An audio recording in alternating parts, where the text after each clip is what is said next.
You're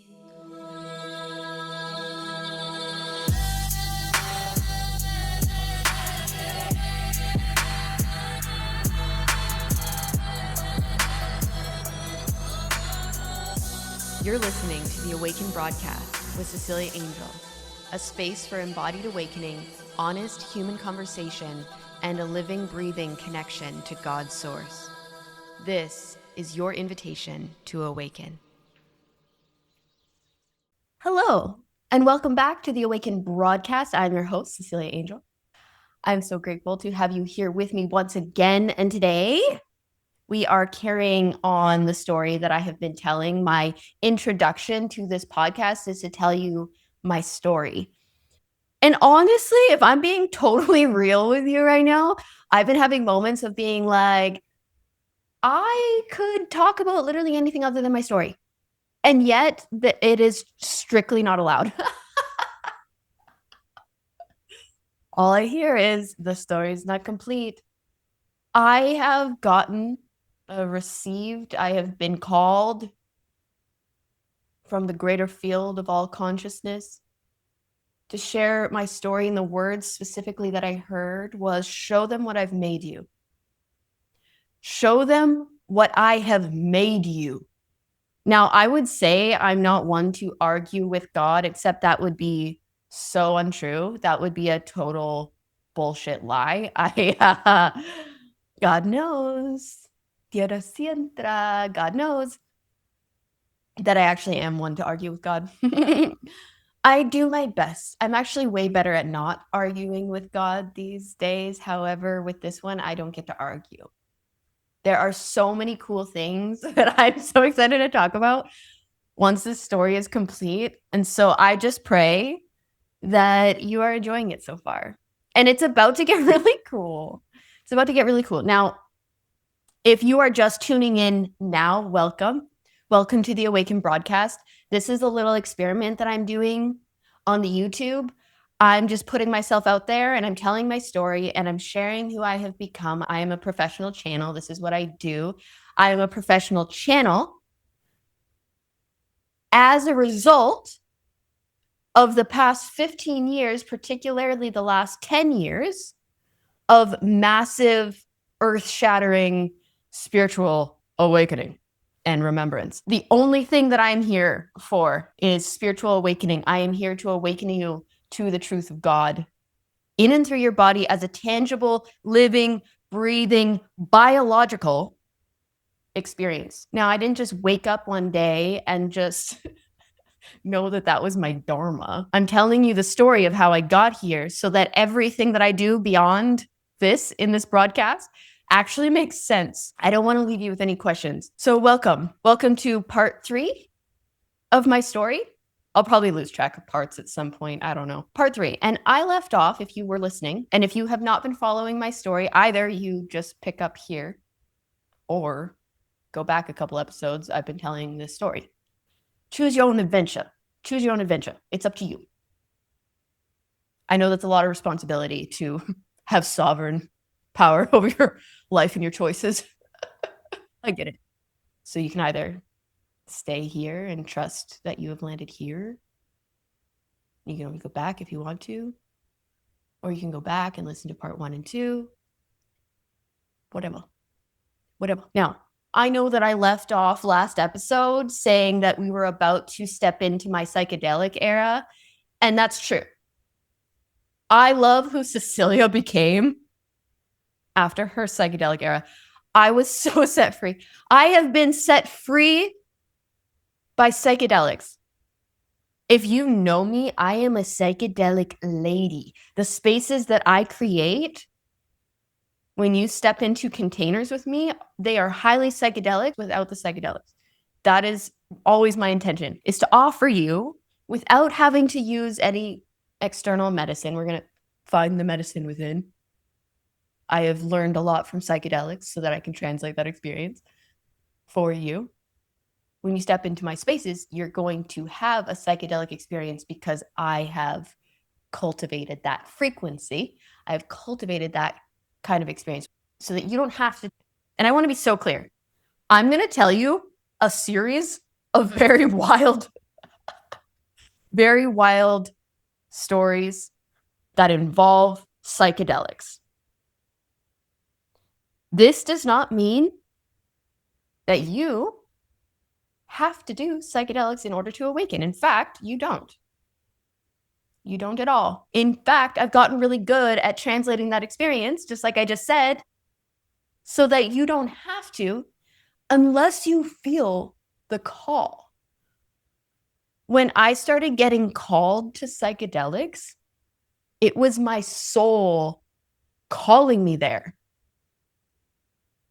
Don't just do psychedelics because some person said do psychedelics. Because that's some serious shit. And we take it seriously around here. We have deep reverence for the psychedelic experience, psychedelic medicines. They are brought to us as gifts from the divine to expand and open our consciousness and help us to evolve. And they must be engaged in responsibly. So before I even step into this part of the story, I want to just layer on some really clear communication that if you are meant to do psychedelics, you will know. And it's very likely that if you have not and you listen to my stories, you might feel a call to do psychedelics. If you ever have questions about it, please just reach out to me and do some research. Okay. Now, today I'm going to touch lightly on my entryway into psychedelics, but actually, before I can even tell you about all of that, well, actually, I'm going to tell you about some of it, but then I'm going to tell you the story of a vision fast that I did, which really emphasizes that you do not need, when you hear the story, you will recognize you do not need psychedelics to have a psychedelic experience. I'm not doing psychedelics all the time. I exist in a psychedelic state. It is something that can be cultivated. Our body actually produces DMT, so we can expand our consciousness and have a psychedelic experience just by closing our eyes and going inward. Okay, I really want to land that. So the story I'm actually going to tell you today is of my vision fast in Death Valley. This happened in February 2018. So last story happened January 2016. I'm skipping over a couple of years. I'm going to give you the cliff notes of what was happening. I was really focused in those 2 years leading up to my vision fast. There's a lot that happened, but not a whole lot that I need to get into the nitty gritty about. I'll give you the cliff notes. What I love about my vision fast story is, one, I had my come to God moment in January 2016 during Vipassana. I told that story in the last episode. But vision fast was my initiation into breaking a major ancestral, not even just an ancestral trauma. Ooh, I could get emotional. But a deeply rooted ancestral curse. And it will also be your introduction into my relationship with my mother, which is very foundational to my story. I will express, before I even begin to talk about my mom, that story, that part of my story is quite dark.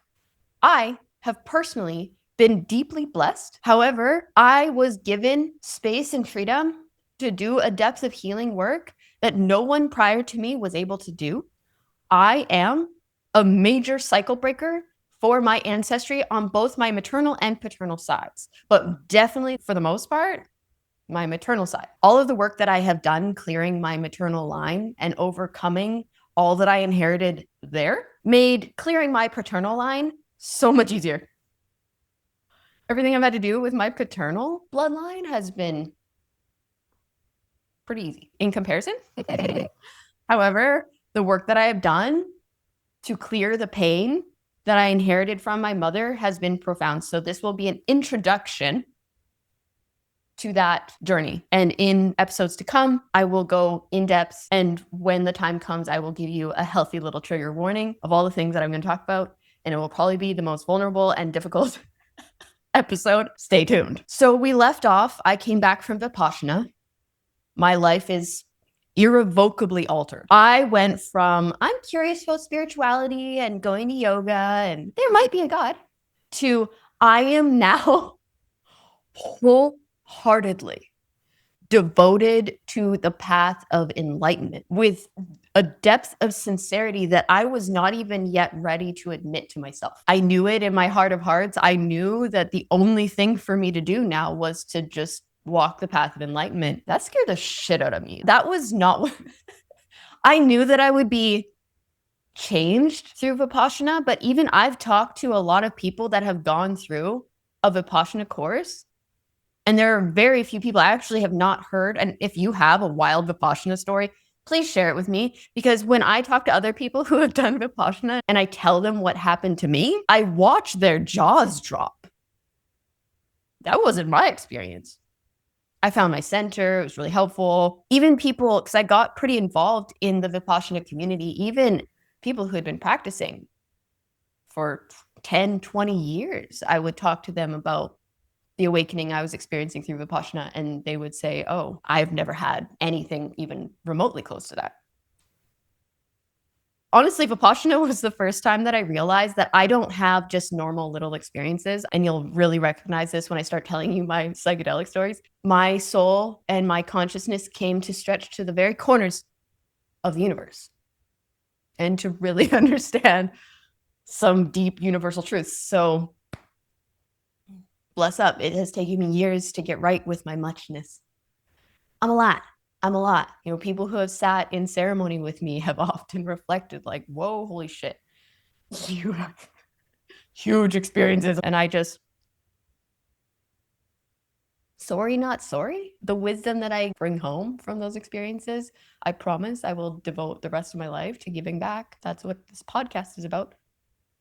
So I start meditating all the time in a traditional seated setting, and also just all the time. I am practicing watching my breath, witnessing my sensations, noticing it's coming up, noticing where my thoughts are going. I am just watching my mind like a hawk, and also being honestly kind of devastated to recognize that my mind is a mess.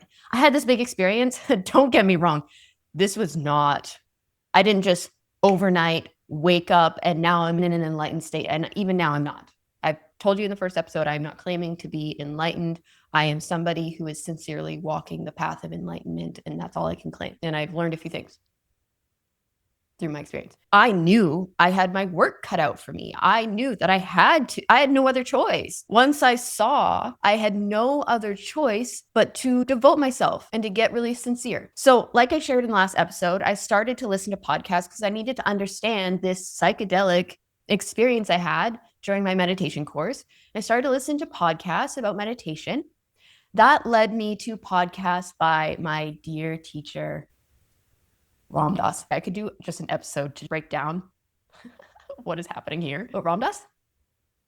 This guy? Look at him. I'm going to figure out how to zoom in on his face here. Look at his eyes. Bless that man. I started listening to Ram Dass's podcast here now. If you have not yet heard of Ram Dass, you're welcome. But in his talks, he was talking about his experiences with psychedelics and his psychedelic experiences with meditation. So I started to see the parallels here, and it started to open me up to the potentials, which is kind of funny because Ram Dass talks about how he spent a lot of time with psychedelics and then eventually just dropped psychedelics because he realized that he would get high and he would always come down. And so he wanted to find something more sustainable where he could sustain his consciousness in a heightened state. And that's where he moved into more meditative practices. I heard this and my response was to get very curious about psychedelics. And honestly, I wanted to learn and understand what it was that Ram Dass spoke about in the psychedelic experience. He would talk about all of these psychedelic journeys that he would go on and all the wisdom that he gained from that. I wanted to have a reference point. And so I wanted to try it out, knowing already that there would come a day that I would no longer engage with that. I could tell just by the way he spoke that, okay, there's a point in my own process that I will just retire that. There's a point in my process where I will just be, meditation is enough and breath is enough and presence is enough. And I want to get there. But for right now, I'm so deeply soul curious about what is waiting for me in the psychedelic experience. When I first addressed this with my partner, especially after having such a big experience just with Vipassana, he was a little nervous. At first, he was like, no way. you are not doing psychedelics. But I explained to him that I felt like I had the tools and the resources now with the practice of Vipassana to be able to remain equanimous, especially after the experience that I had. I just wanted to experience it. And so he started microdosing me and introducing me to psilocybin. The first few times we did it together, and I didn't really go too deep, but I got a good enough experience to understand the basics of it. After doing it, I think 3 times in smaller doses, I started to explore it on my own. So he would go to work, he would leave for work at 7 a.m. and it would be 8 a.m. on a Wednesday morning, and I would be tripping in my apartment and having wild spiritual experiences, just blown away by the psychedelic experience. I was enamored. Something about it opened up such a deep curiosity. So I started to explore it with psilocybin, doing solo journeys on my own pretty regularly, which lightly stressed out my partner at the time, understandably. But I needed to know. I was seeking. And I was so curious about it. In those 2 years between Vipassana awakening and the story I'm going to tell you today about Death Valley, my main focus was meditation, the practice of Vipassana. I did a few more courses as well. I did the 10 days again, a few more times, and exploring psychedelics, primarily psilocybin mushrooms. And I had some really profound experiences in those early days of awakening, but nothing as profound as the story I'm going to tell you when I went to Death Valley. Now, 2 other really important things happened. I started going to therapy. I knew I needed a somatic therapist because I was seeing that there was disconnection with my body. I literally Googled somatic therapists in Victoria, BC, which is where I was living at the time. And she was the first one that I sent a message to. She reached out to me the first time slot. I was able to do it. She said that never happens. And at every point in my journey, my therapist, she has been my shaman. She has been my therapist. She helped me to anchor my channel when my channel started coming online. She started helping me to integrate all these wild spiritual experiences I was having. She was so much more and still is so much more than a therapist to me. And I'm so grateful because she's helped me a lot. Helped me in my human and the genuine trauma that I experienced, and also has helped me as somebody who is moving through intense spiritual experiences. The other thing that happened is that I found a new method of movement, a very functional, intelligent. The woman who created this method of movement channeled it, just came to her. She saw it. She started doing research on it, very scientifically based, very intelligent, very smart functional movement style called the bowstring algorithm. I had been practicing yoga for 9 years at this point. I went into a yoga class this one day and my teacher, Alicia, was there. She was practicing in front of me. I was in my practice and usually I would be very focused. Yoga was my primary form of meditation. I would be very focused in my own practice. On this day, all I could pay attention to was her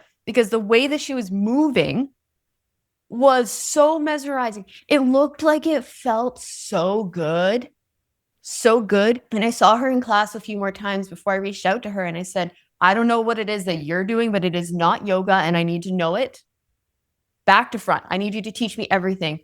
And she told me it's this thing called bowspring. And within a year of working with her, I got stronger than I have ever been in my life. My physical body started to change. Traumas that had been stuck in my body started to move out of my body. And I completely retired my yoga practice at that point. If you follow me on Instagram, I'm often posting videos of my movement and my dance, and the foundation of the way that I move is based in the bowstring algorithm. My teacher, Alicia, now teaches so much more than that. But I owe a lot to Alicia Jane, aliciajane.com, Daily Ritual, cannot recommend it enough, and Desi Springer, bowspring.com.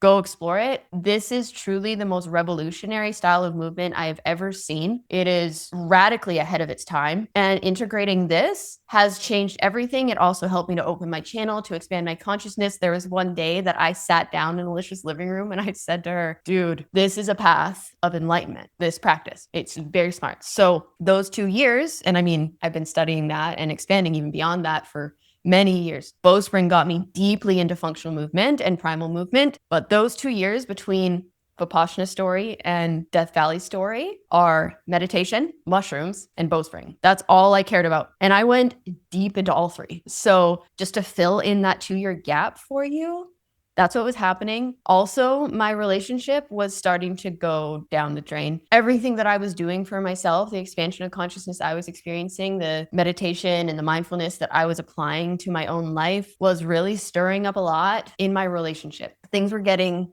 pretty uncomfortable in that department for me and for him. It was very difficult, but it was also so beautiful. There was this in the background experience that I was having, which was, oh my God, this man that I thought I would spend the rest of my life with is showing me time and time again that he has absolutely no interest in any of the things that I am doing in my life. Our spiritual values were not matching up. We were getting into conflicts. I couldn't explain what was happening to me because he had no context and no reference. And I couldn't explain it because I was just a baby. I was just new to all of this. And so what I really wanted him to do was get on board and experience it with me. And I would constantly be inviting him, meditate with me, do this practice with me, do breathwork with me. Can we talk about God? Can we talk about spirituality? Listen to this podcast. And he just hard stop. Nope.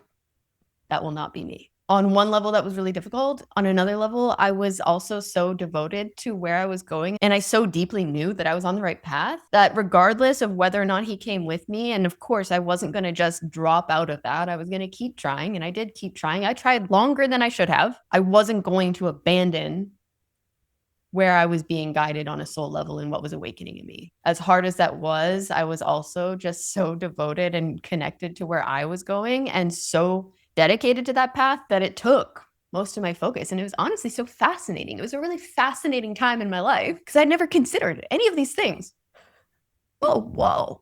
There's a whole world here. There is so much for me to realize and so much for me to learn. I knew this would take a lifetime. You know, I would often say, and I will get to my Death Valley story, bear with me. I want to really fill in this gap for you. At the time, I was really communicating with my partner that things were changing for me, but it was all happening internally. It hadn't manifested physically. It wasn't obvious in my physical expression yet. My behaviors had not fully changed. So from his perspective, nothing had changed. Oh, you say you've changed, but you haven't changed at all, as far as I can see. That was really disheartening to hear because I was working hard.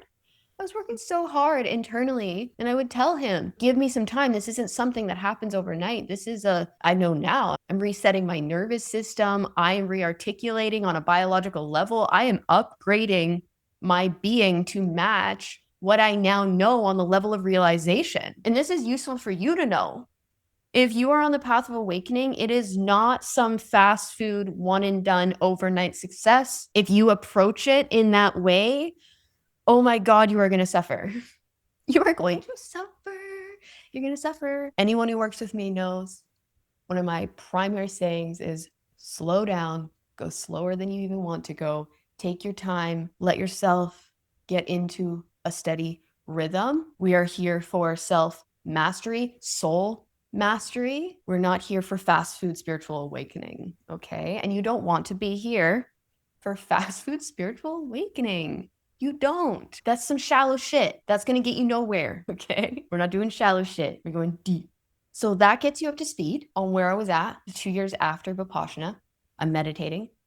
I'm exploring mushrooms, psilocybin. I am deep diving into the bowstring algorithm, and it is awakening me fast. That's a triple threat. Psychedelics, bowstring, and meditation, Vipassana meditation. No wonder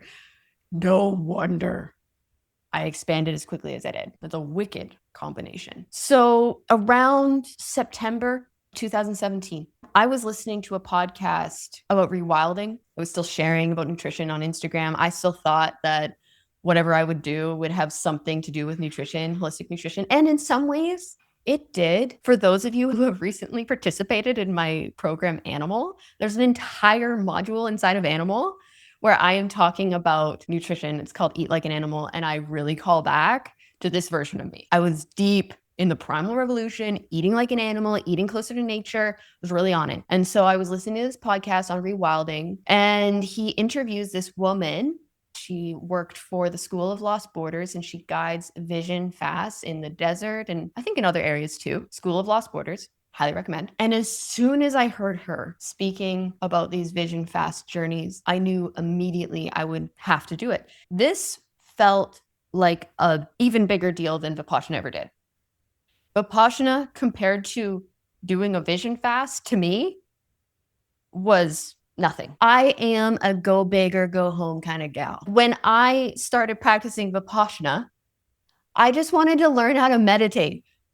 And it made sense to me. Rather than just doing a little meditation course or watching videos on YouTube, it made more sense to me to do a deep dive, 10 days in silence, 10 and a half hours a day of meditation. And so, of course, my soul said, hell yeah, I'm going to go to Death Valley and I'm going to spend 4 days and 4 nights without food, without shelter, all alone on the land. And I'm going to have whatever experience is waiting for me there. So I applied. And in the application, they asked for your intention. Now, there was something that was happening around this time. It will always be vulnerable when I talk about my mom. So my mom was really sick. When I was 6 years old, my mother told me that she would not live past 42. So for my entire life, because she was sick, because she was an addict, I didn't know it at 6 years old. I didn't know that was why I could only see my mom on certain days. I didn't know that was why I had to call my dad if there was anything that got weird. I didn't have any information growing up about my mother's condition. All I knew was she was sick, that she had a very high likelihood of death. This was because she was drinking constantly. She was doing drugs. She did get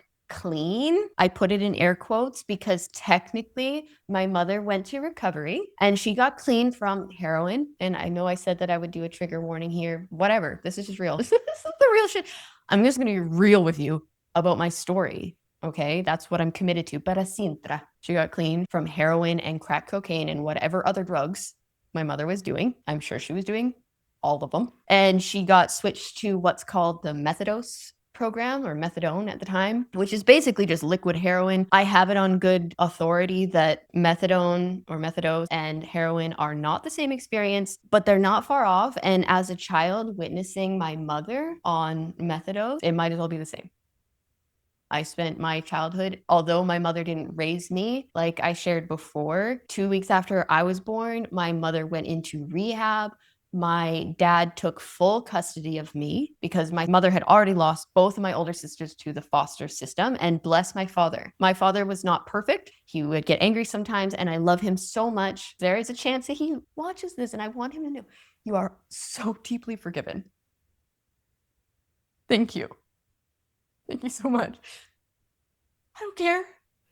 He's not perfect, neither am I. But holy shit, did he save me? And so actually he gets a fucking free pass, because if I had been raised by my mother or ended up in the foster system, I don't think I would be here talking to you. So thank you, Dad. I didn't grow up raised by my mother, but my dad felt that it was better that I at least knew her than to completely keep me from her, which I'm very grateful for. As much as it did end up causing me a great deal of trauma to be exposed to her, I would rather have known her than not known her. And that's just true. And I actually had a really beautiful relationship with her, all things considered. I was one of the few people that was really able to see through her shit and see the truth of who she was underneath all of the pain. And because of what happened for me in Death Valley, I really credit the way that I was able to show up to my mother to my realizations that I had out on the land. So I applied for my vision fast and they asked for my intention. And not long before I applied, my stepfather, who in and of itself an interesting story, my stepfather, he was 91 years old when he died. He was 30 years older than my mom. He found my mom at a time when she was homeless and didn't have a place to live. He took her in, gave her a room in his house, and saved her life. He is the reason that my mom was around as long as she was. He is the reason that my mom got clean. He gave her a safe space to live. My stepfather, I love him so much. I was there when he passed, holding his hand, and it was in deep gratitude. But that's a story for later on. But he really was an earth angel. My stepfather, he calls me, and I think this might have been right after I applied, actually. Interestingly enough, when you say yes to the ceremony, things start to happen. My intention was, I know that my mother is going to die, and I know that my stepfather is going to die. I am completely unequipped to handle a death like that. I was unprepared. I'd been listening to Ram Dass. And Ram Dass was talking about death and all these things. I mean, I didn't even tell you about when my sister passed away in 2016. Oh my God, this is going to be a long ass episode if I just keep going on and on about all these things. Up to this point, I've had episodes that are like 35 minutes. This might be a longer episode. Let's just pause for a second, actually, because we're talking about death. I've had some experience of death. Another story. My sister, my oldest sister, was heavily addicted. My mother raised her until she was 9, so of course she was addicted. My mother got her into drugs. It's tragic. It's absolutely tragic. My mother had her at 16. My grandmother died in a house fire that, according to my mom, my grandmother was locked into her house from the outside. And based on some things that happened for my grandmother, there's actually a very high likelihood that it wasn't an accident. So my mother got pregnant at 16, gave birth to my sister. Her mother passed away. 2 years later, her sister died of suicide. That's a tragic story. I'm not even going to talk about the darkness, the heaviness of all of that. And she lived a really difficult life, a really difficult life. Wow, we're really getting into my mother already. Yeah. How could we not? How could we not? Especially if I'm telling you my Death Valley story. So my oldest sister was an addict. She lived in the streets on the downtown east side. In August 2016, she passed away of an overdose. They found her literally on the edge of her bed in prayer. Fucking profound. Rest in peace. And as much space as I had from my mother actually really cared a lot about family. And so I actually had a relationship with my older sisters, even though we all had different parents and they were in the foster system. And my sister Cheryl was much older than me. Now, the same week that Cheryl died, 5 days before, my other sister, who's younger than Cheryl, I think she was 4 or 5 when her and my sister were taken into the foster system. She got into a head-on collision with a garbage truck. They literally had to use the jaws of life to get my sister out of this car. She was in a coma when Cheryl died. Literally made the newspaper. It was so intense. Front page. The day that my sister dies, I get a phone call from my mom in tears. She's devastated. And she says, I don't know how much more I can take. Your sister just died. They just found her this morning. Your other sister is in a coma in the hospital. We can't tell her. And I said, Mom, we can't not tell her.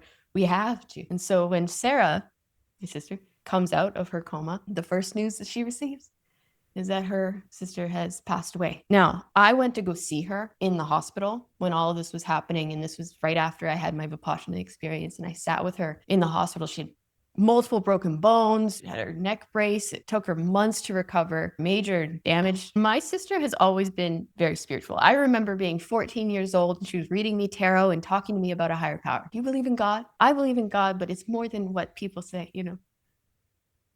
I love you, Sarah. I know she's watching this. I love you so much. And I sat there and I told her the story of my Vipassana and what had happened for me. And she told me, well, so much death has happened. She had been in jail. She had been in and out of rehab and recovery, had a really hard time staying clean. She had also suffered from addiction. And when all of this happened, it just shocked her. Holy shit, life is so short. And she got her life together. This woman has been through some shit. My story is nothing in comparison to hers and what she has went through. But to watch my sister turn around in the way that she did, and certainly neither of us are perfect after what we have been through, but holy shit, leaps and bounds. And we are in this together now. The more I tell you my story, the more you will see just how deeply interwoven our story is of cycle breaking. So in that hospital room, while talking to my sister, talking about my spiritual awakening, her having a spiritual awakening in that moment, and we really locked in. I had been pretty estranged from my sisters. As much as they were my sisters, I wasn't raised with them. We had completely different timelines, totally different upbringings. And so I'd never fully locked in with either of them, including Cheryl. It was very sad when she died, of course, but she had been addicted for as long as I had known her.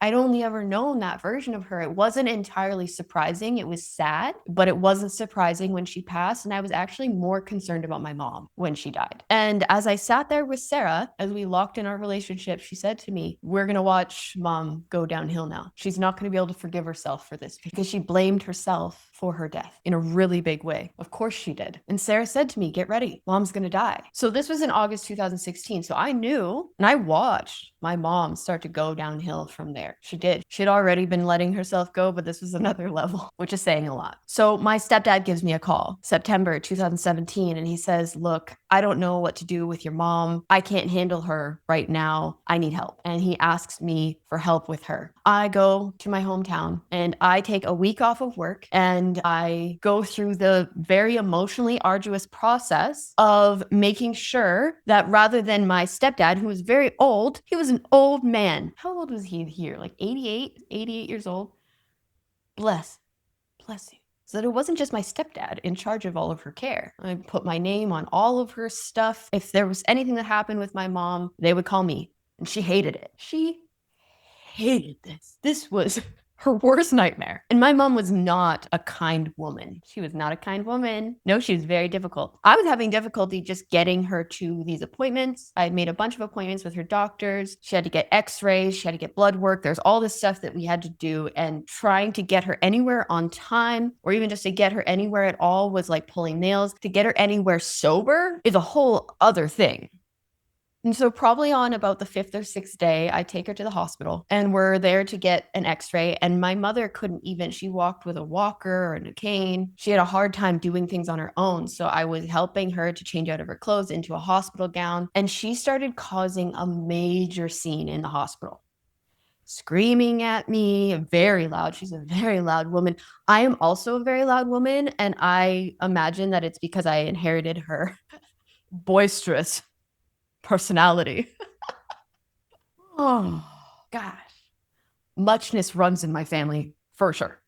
For sure. So she's causing a scene. It's loud. People are definitely noticing. This was very common of her, by the way.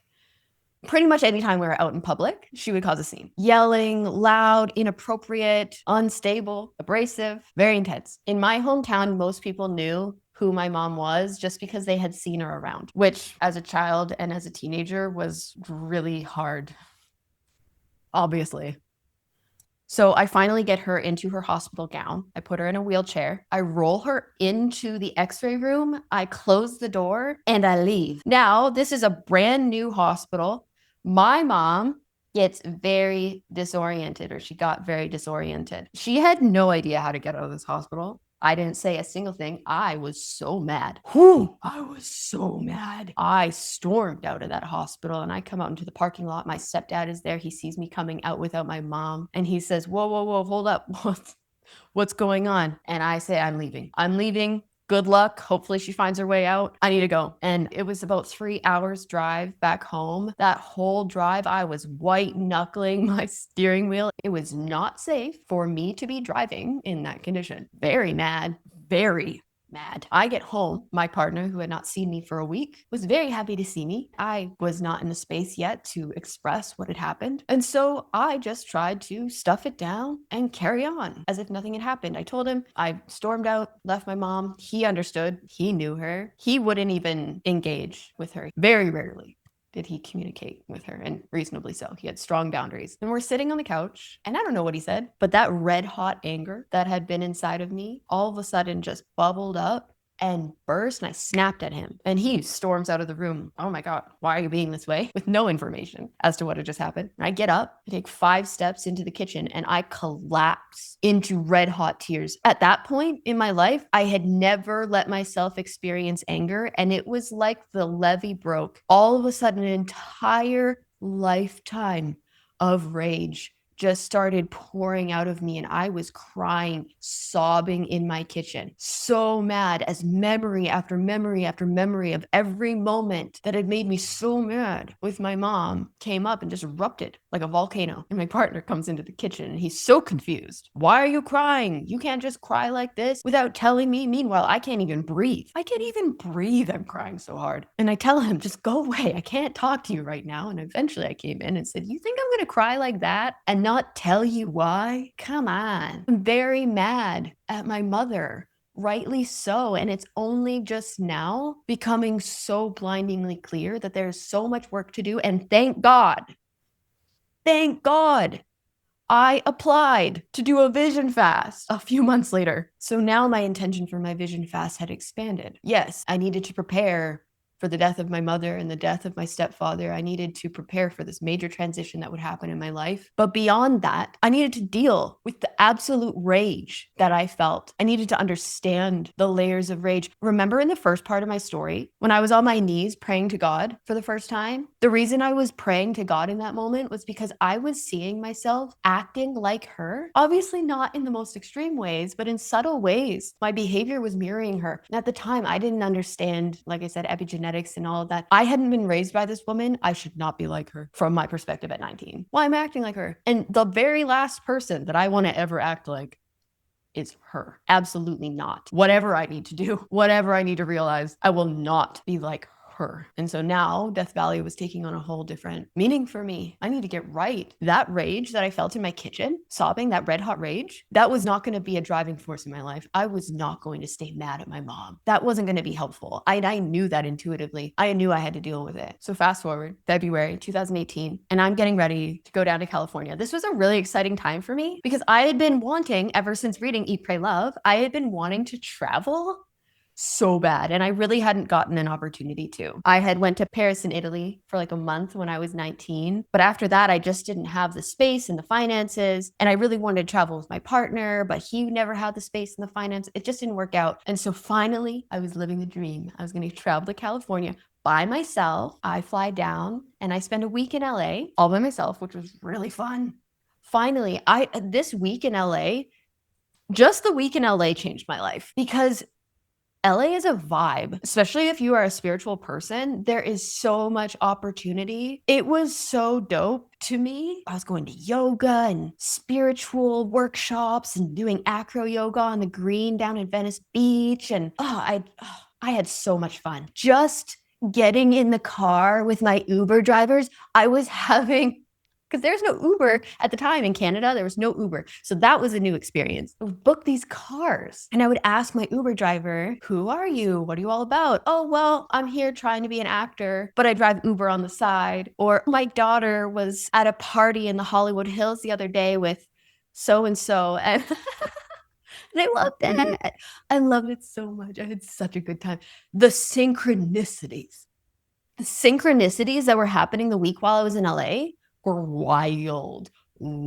I stayed in LA for a week, met some cool people, had some really fun experiences. And then I went from LA, took a bus, the most grungy, Skid Row, middle of the night bus. Terrifying, by the way.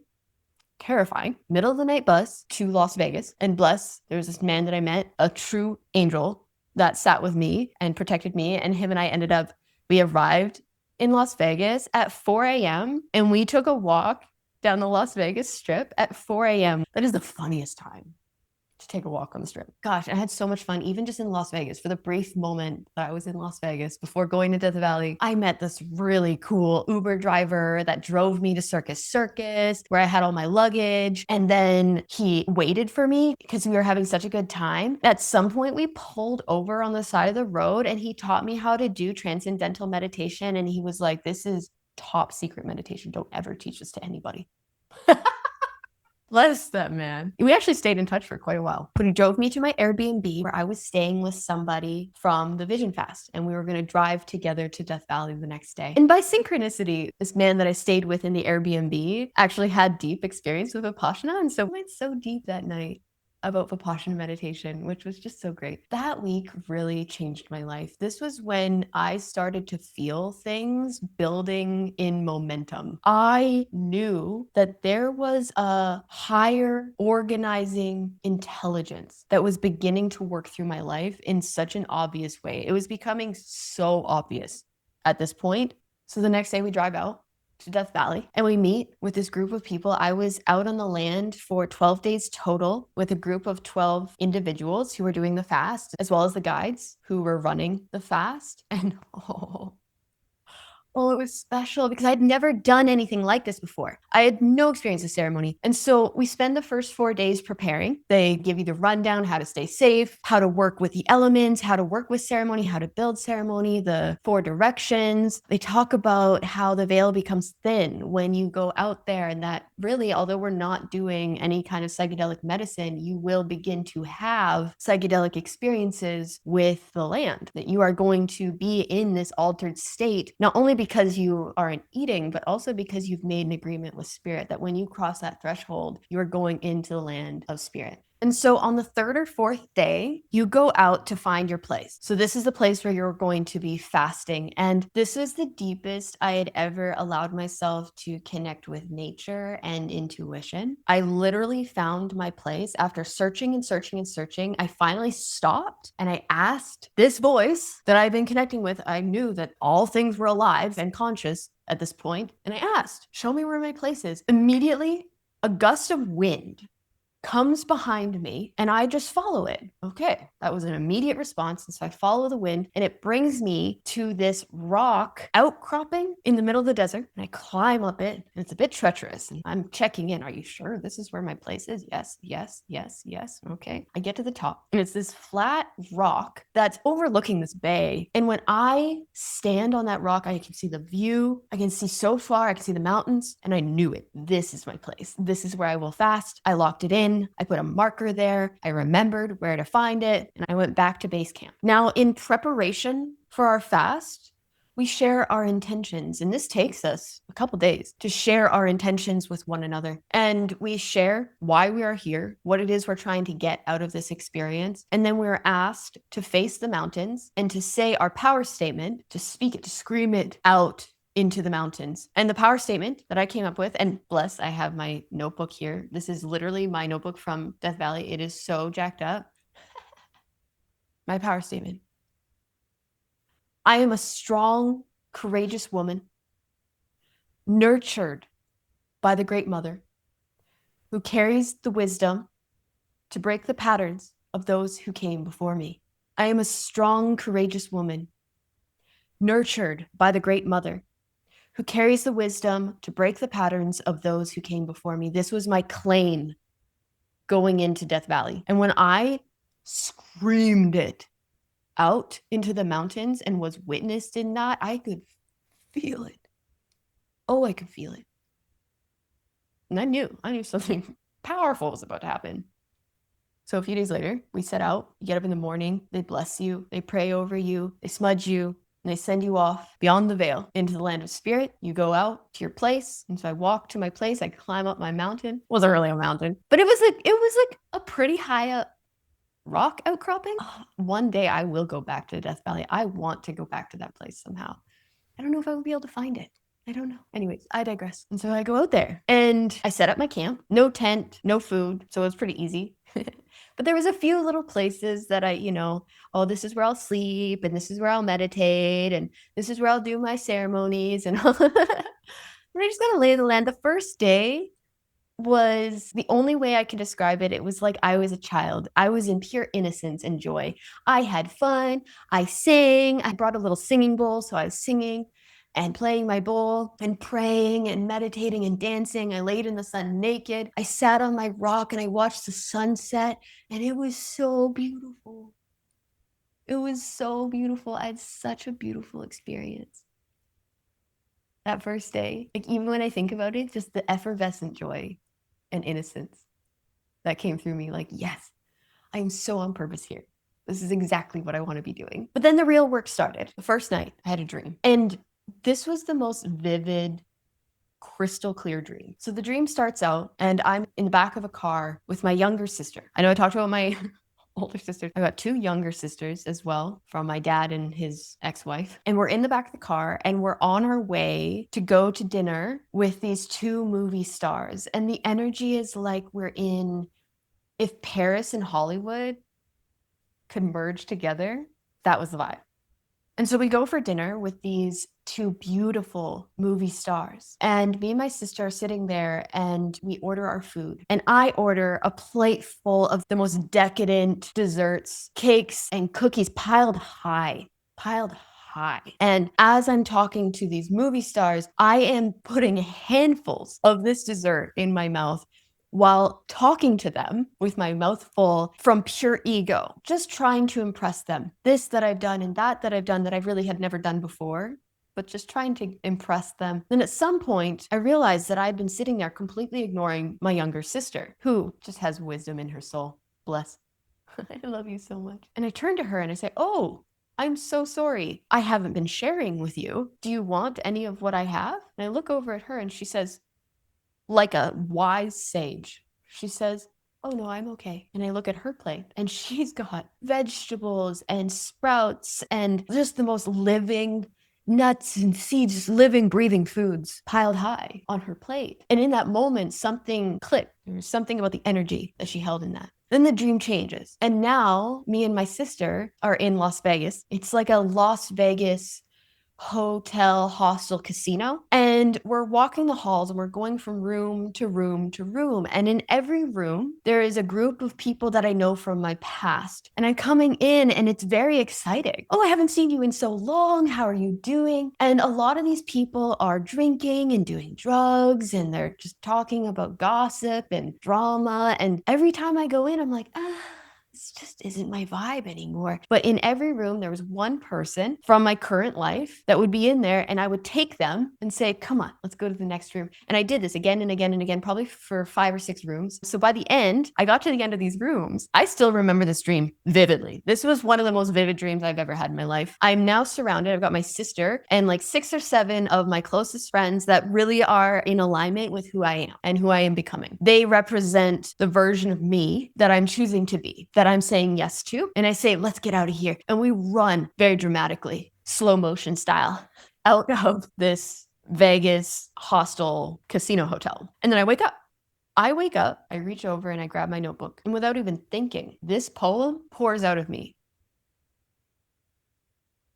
I felt your hunger in my bones, a thirst, an emptiness that can spin you in circles. I tasted the poison that you chose and began to walk in your shoes before I even understood they were yours. You spat me out like a late-night mistake and left me with this rumbling emptiness. I searched for the medicine to heal my broken heart in your cupboards. I got off early on the pills and the liquids and the ecstasy that follows. It ran in my blood. I could taste it. I lost myself in your addiction and madness. I'd say I was foolish, but my body kept beating out a map that didn't belong to me. I tried to peel the layers off my skin, digging in, searching for a part of me that wasn't you. My gut would throb in pain, fear bringing sweat to my palms, heart racing. I'd return to a fetal beginning, begging for rebirth. But instead, I'd sleep it off, just like you did. Just like you. I hid in dark corners, danced under flashing lights. I didn't know how to make my own heart beat. I didn't know how to satisfy your hunger. The emptiness never felt like home to me. I just saw it in your eyes. Who do I turn to when the one who holds my hand can't even hold her own? I'd watch you in your toxic sleep, slumped into your own pain, desperate to find a room for rent in your soul. But you kept hanging the no on your vacancy sign, all the while filling my belly with hope that a spot might open up down the road. I waited patiently because I didn't know where else to lay my head down. I'm not sure you understand the implications of a life. It shows in the way you've tried to take your own, over and over and over. Yet here you stand, trying to teach me lessons you never learned yourself. My teacher never made it to high school. How can I trust you? When all you spouted were lies dressed in truth. You brought me here to sift through the chaos you leave in your wake. You left me to mother myself and learn from your mistakes. How can I not feel sour? Like the breath that says I love you, then washes it back with another drink. I cut the pain of it all with an I love you too. Since then, I've had to pick myself up and learn to stand on my own 2 feet. I've had to dig deep to find the parts of me that are mine, not yours. The parts left untouched by your muddied hands. The pieces of me that know better. I found my soul in your empty stomach because that was never my home. It was only a room for rent. where I had to retrieve what I left behind. And I sometimes see it in your eyes, hear it in your voice, a soul like mine, serving a life sentence for crimes done to you, not by you. I know you suffered deeply, Mother, enough that your pain overflowed into the lives of those around you. I always wanted to take it away so I could finally know who you are. But I fought your battle so long that I came to understand. Eventually, we have to nurture ourselves. That second day, I was morose. I was sad. Like really sad. And I didn't really know what to do with that sadness. And so I just meditated. And all of a sudden, there are these flies, not just one, but multiple flies. And they start landing on my body and then buzzing around me really quickly and then landing on my body and buzzing around me really quickly. And I'm trying so hard. To keep it together. I'm just going to meditate. Equanimity. I am so balanced. I'm so centered. And as these flies were buzzing around me, I just started to talk to them, which they warned. You will start having conversations with the nature on your vision fast. And so I started talking to the flies. And I'm saying, look, it's not even that you're here. It's that you are buzzing with such chaos. And I just don't know where you're going to land. I don't know where you're going to be next. I don't know what to expect. And as I'm expressing this to the flies, all of a sudden, because I had been wondering, that whole morning I'd been feeling sad. And I was like, well, I didn't come here to be sad. I came here to deal with the rage that I feel about my mother.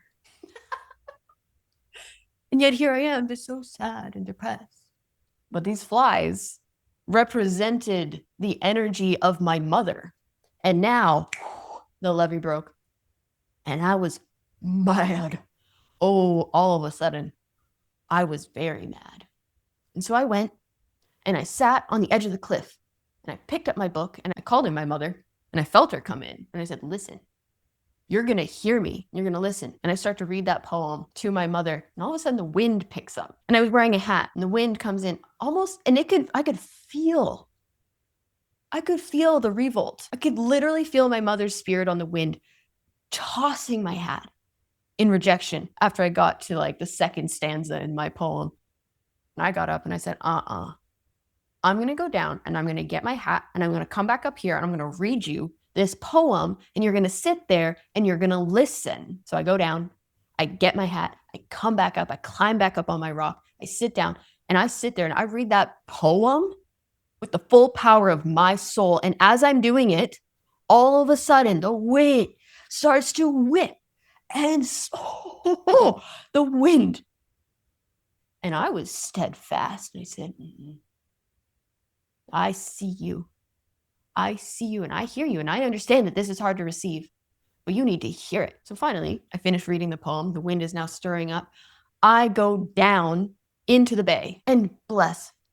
The type of rocks that they have in Death Valley are the kind of rocks that when you throw them, they just explode. And I start to just pummel rocks at this wall.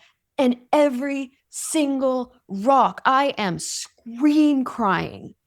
All the things, even the most horrendous, hateful things that I had ever wanted to say to my mom, I screamed and I raged and I threw rocks at this wall for minimum 2 hours. 2 hours straight. Until I was out of breath, until I couldn't do it any longer. My sister's spirit came in and she was throwing rocks with me and she had just recently had a baby. And so it was like, absolutely not. We are breaking this cycle. After the end of that, I collapsed on my knees, sobbing, saying, never again. Never again. Nothing like this will ever happen again. It ends here. It ends with me. And it was, and the entire cosmos heard me and witnessed me in that moment. And I know that there's a level to this where, yeah, okay, I'm in the desert. You can't really predict the weather. But the windstorm that it began the moment I spoke this poem out loud. It did not stop until sometime the next day. Literally to the point where I was having to hide in little cracks and crevices in the rock to stay out of the wind. I had to get rocks and put them on my sleeping bag so that it wouldn't fly away. Anytime I tried to stand up in the wind, I would literally be blown over. So I spent most of the rest of that day and night huddled in a tiny little crack in the rock, trying to stay warm. I had every layer that I had with me on. So I was layered up, massively layered up. I couldn't sleep for the life of me that night either. I would get into of all the nights, I had to go to the bathroom. Like I had to pee no less than 10 times that night. Not to like TMI or anything, but when the wind is blowing sideways, that's not all that is blowing sideways, okay? I would have to get out of my sleeping bag, take off all of my layers, and then pee into the wind. Oh my God, it challenged me. And even when I was in my sleeping bag, I couldn't get warm. I was just getting whipped about by the wind. By the next morning, I was exhausted. And freezing cold. There was nothing I could do to get warm. I literally sat there with my sleeping bag wrapped around me in the morning, waiting for the sun to come up over the mountains because I was so cold. And when the sun finally came up, I was meditating in this one sunbeam, and I had my sleeping bag liner around me. And I could tell that when the sun hit, because the wind was so cold that it didn't matter how sunny it was, I couldn't get warm for the life of me. But wherever my sleeping bag liner was, it was really warm. And so I zipped up my sleeping bag liner all the way, and I curled up on my side, and I felt like I had tapped into something delicious. Like, ha ha, giggling to myself, I figured out a way to stay warm. I just have to stay inside of this sleeping bag liner in the sun, and I'll be okay. And I'm also protected from the wind. Brilliant. I had been pummeled by wind for hours, probably at least 14 hours. So I was very cold. And now I was giggling because I was like, okay, I'm gonna stay in here. And I thought to myself, ooh, this is so good. I'm like a caterpillar that's gone into a cocoon. Ooh, I'm just in my little cocoon here. And all of a sudden it hits me. No. And it was like I went from giggling cute, like, hee hee, I'm in my little cocoon, to no, I'm in the womb. Of course I am. And it hit me as sacred. I stayed inside that sleeping bag liner. The only thing I came out of it for was to drink water and to use the bathroom. And every time that I left, I felt so vulnerable that it was as fast as I can get back in there. And I promised I would not leave this sleeping bag liner until I knew it was time. Just like birthing, I'm going to gestate. I don't know if I'll ever be able to put into words what happened for me inside the womb. What I really came to realize was that this was the safest I'd ever felt inside the womb. It really hit me that inside the womb, I did not feel safe. Of course I didn't. My mother's womb was not safe. I often like to use this analogy to explain what my womb experience was. Non-organic bananas. When they grow, what the farmers will do is they will put a bag of pesticides over the banana tree, and the bananas will grow into the pesticides, which means that as the bananas are growing, they're literally weaving pesticides into their flesh. Don't eat non-organic bananas. Just eat organic. Take care of your body. It really does matter. If pesticides can kill bugs, just imagine what they're doing to your probiotics, your gut flora, your cells, your particles, your tissues. It's not good for you. Don't eat things that promote death. This is exactly how I grew into my mother. My tiny little fetal body was literally building out a map and sucking in all of her shit, all of her pain, all of her trauma, especially me. I'm incredibly empathic. My empathic soul said, oh yeah, I'll just take all of this that is not mine. I will take it all into my body. I will build my body around it. It will be woven into me inextricably. So in my sleeping bag womb, I went from the very moment of my conception, and piece by piece by piece with the soul of my mother, I unraveled every moment from that moment of conception until now. I've unraveled it, and I forgave her at every step. And there was a wisdom, and there was also this voice, this deep, profound voice guiding me that was speaking from the earth and through the wind. The wind was speaking to me. When I would come out of my sleeping bag, I would get whipped about, and all I would hear is, can you stay warm? Can you stay warm even in the storm? Can you stay warm? You can only serve with warm hands and a warm heart. what I was seeing and what really landed for me in that process was a cold heart was built of ego. It was selfish. It was the me that was stuffing chocolate cake and cookies in her mouth and bragging to movie stars, but a warm heart. And hands that are warm because they're connected to the heart can give so much. And so I stayed there. I just laid in the fetal position in a beam of sunshine. And I vowed I would not come out until the process was complete. I worked through it. I'll never be able to speak into proper words the profound experience that I had inside my sleeping bag womb. I stayed there. Even when I went to bed, I took my sleeping bag and I went into my other sleeping bag, zipped it up all the way. I had one of those sleeping bags that do this. I did this. As soon as I woke up in the morning, I meditated with my sleeping bag fully zipped.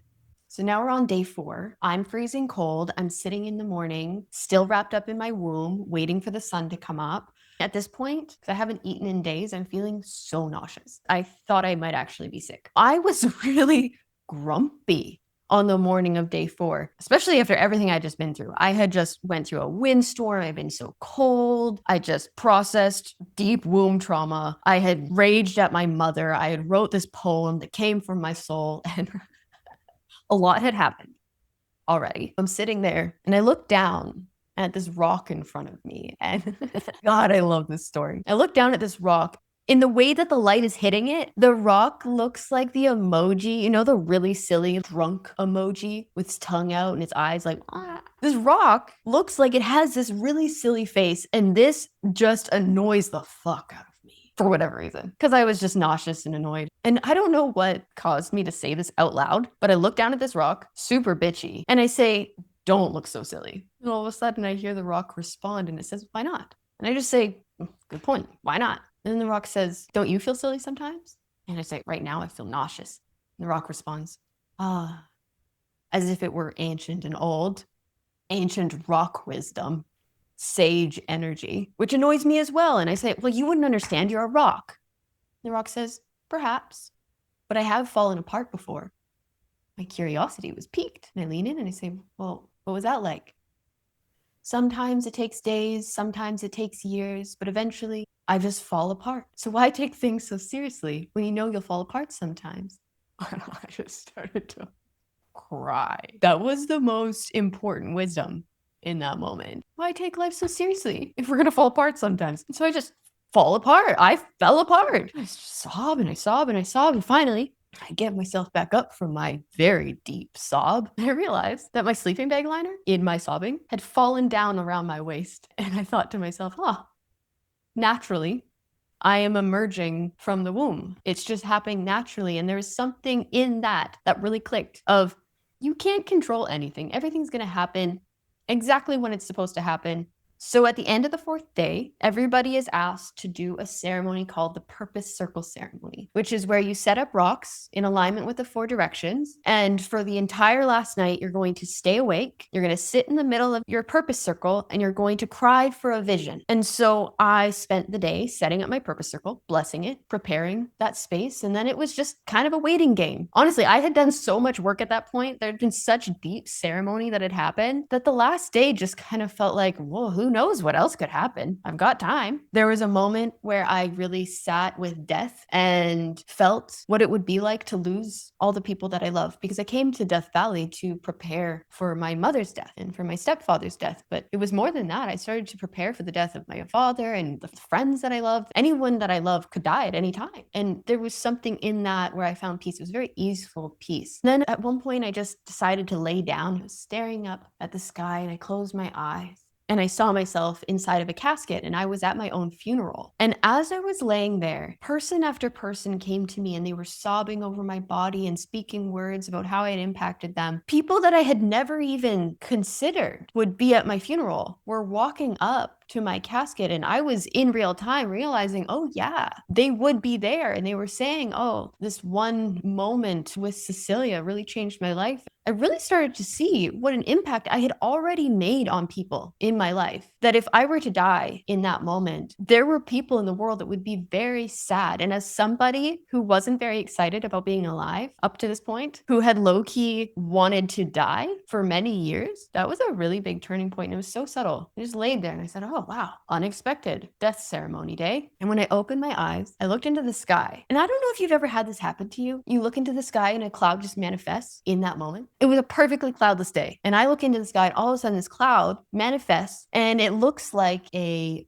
bird on fire. It looks like a phoenix. And I thought that was really interesting because I was going through this transformation. I was like, wow, that's really cool. This cloud really looks like a phoenix and very clearly details and everything. So I just laid there and I stared at it. And as I witnessed it, it transformed into the body of a woman with wings on fire. I have a plan to have this exact moment tattooed because the way that that cloud specifically just changed. I mean, obviously it was subtle, but that was a really transformative moment. And I literally laid there being like, you can't make this shit up.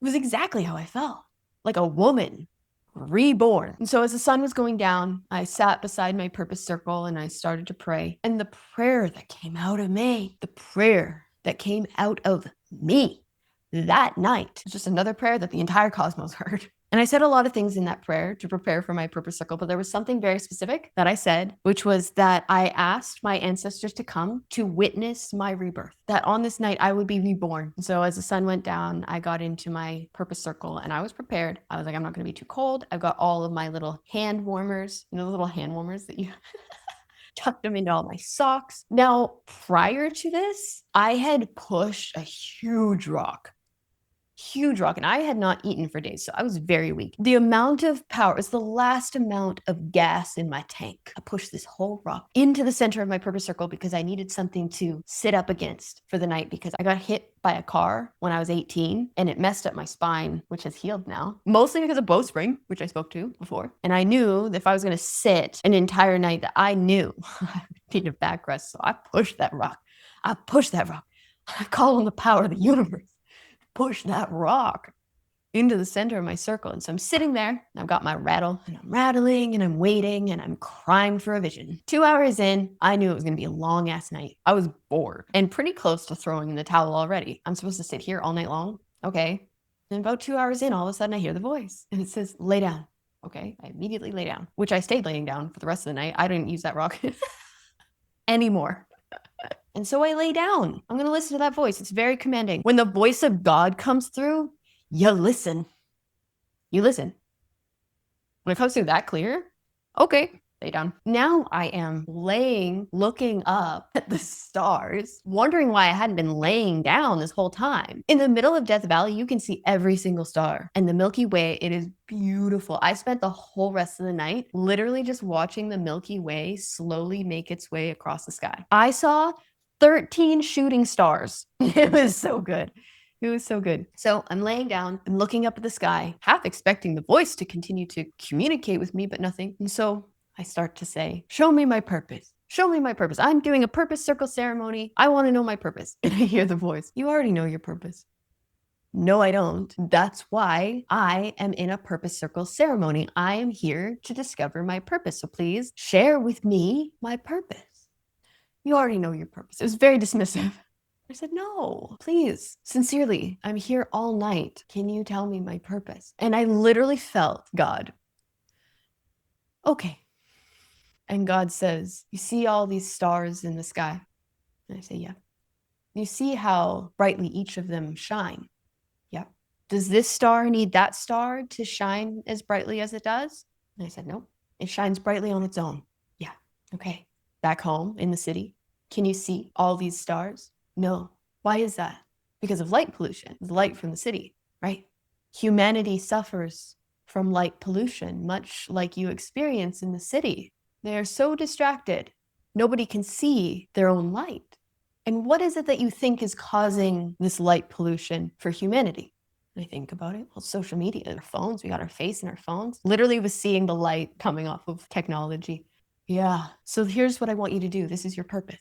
I want you to reach through those screens and I want you to switch on the lights one after another, reminding them that their light is bright. It's shining brightly, just like the stars are shining brightly here, even if you can't see them back home in the city, to remind them of the light that shines through them so that humanity, like the sky, can shine brightly together, sovereignly of one another. But look at how magnificent the sky looks when all the stars are shining together.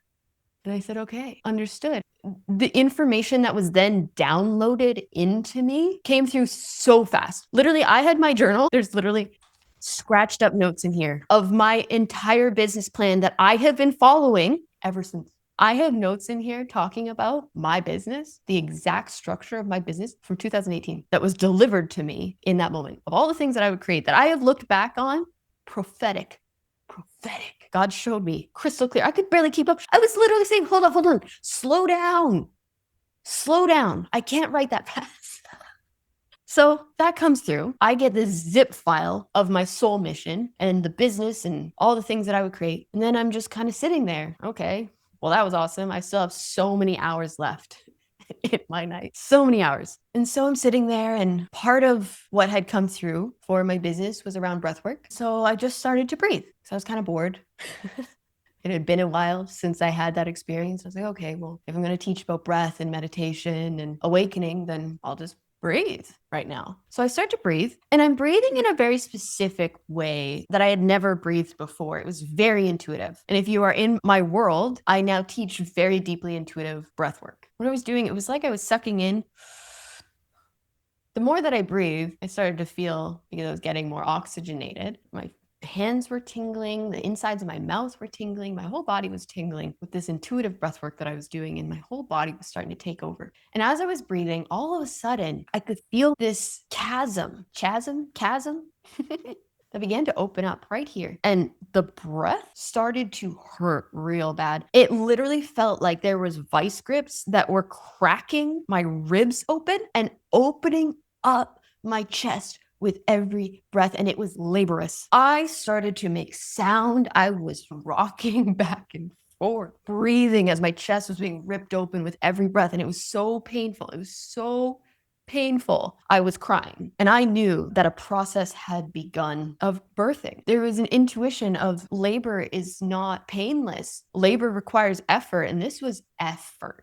I've never done breath work for as long that was as hard. I did this for hours in the long run, and probably about 45 minutes to an hour into this process, as I'm being ripped open, I get that sensation like there's somebody watching me, and it's made me very self-conscious.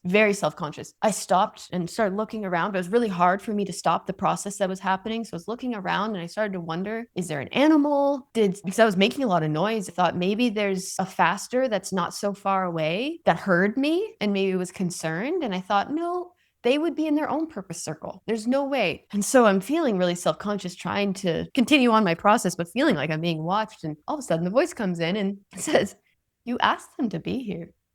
Because if you remember, when I spoke my prayer before entering my purpose circle ceremony, I called in my ancestors to witness my rebirth.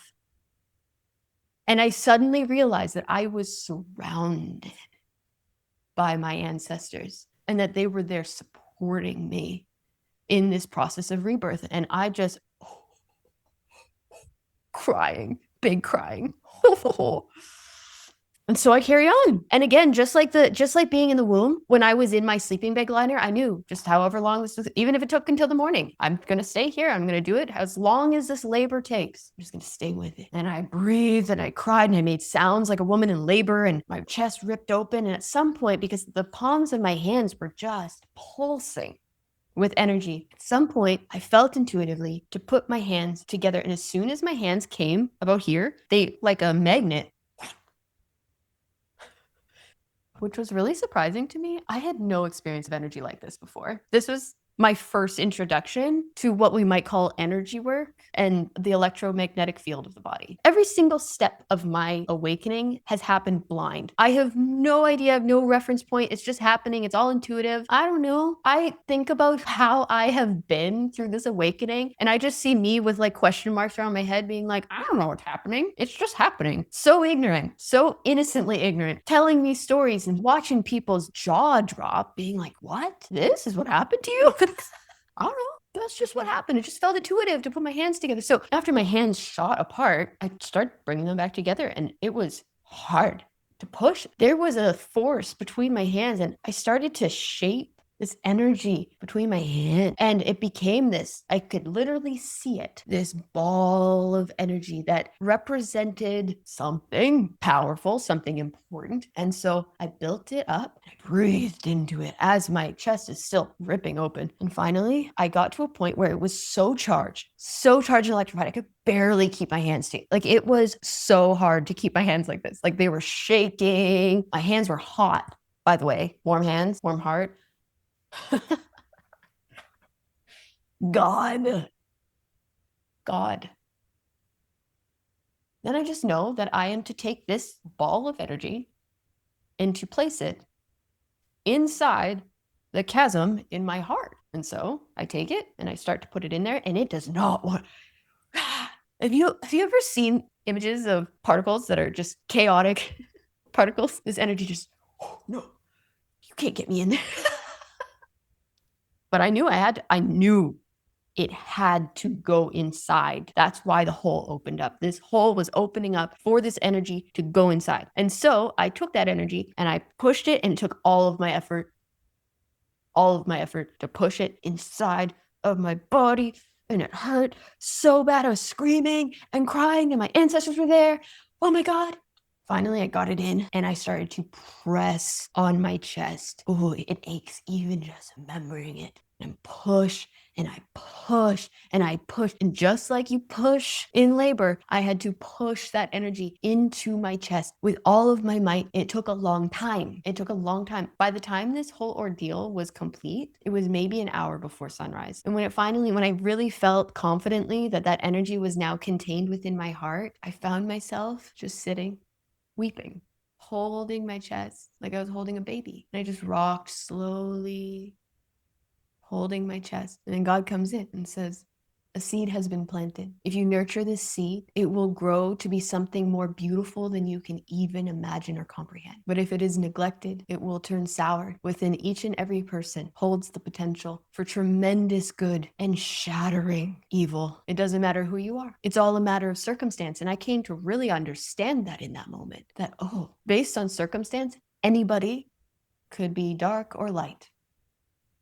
Depending on our circumstances in life, anybody could go either way. It doesn't matter who you are, we are all susceptible to that, and that it is always a choice. Are we going to choose life and love and joy and nurture and care? Are we going to choose warmth, or are we going to choose neglect and abandon and unconsciousness? Are we going to reject the life that we have been given? And that was shown to me in that moment. And I understood. And with how clear and present God was with me in that night, I walked away from that experience as the sun came up, as I'm rocking this little baby seed inside of me, crying. Couldn't stop crying for days. I made a vow. I no longer needed to be convinced. This divine voice that had already been guiding me for years and had made its presence abundantly known in my purpose circle ceremony, I was now in devotion to that. I would listen. No matter where you take me, no matter where you guide me, I'm listening, I'm paying attention. I will nurture this seed. Just tell me what to do. Show me how to do it. And so finally, I pack up all my things. I'm so hungry. I'm so excited to go back. A lot happened.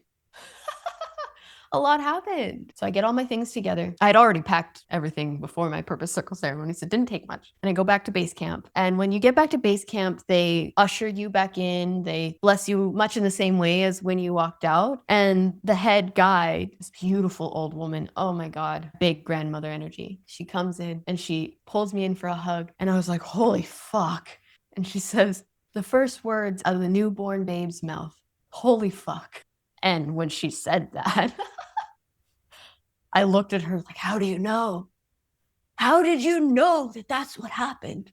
I am a newborn babe right now. We spent the whole rest of the time doing integration, sharing our stories of what happened, having the guides reflect and mirror our stories back to us. We had so much fun those last 4 days together because we were all so raw and open. I felt so connected. It was one of the most beautiful experiences of my life to date.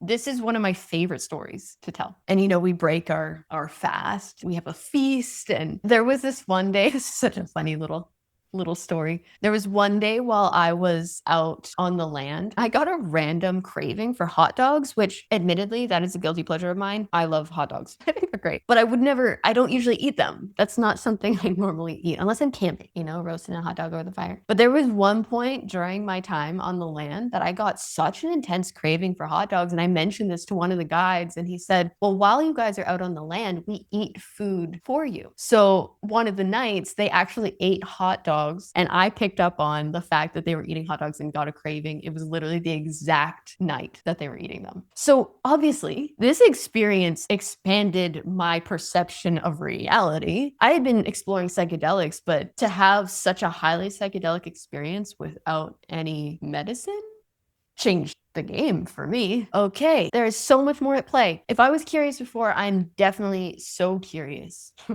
now. Something is undeniably happening in my life.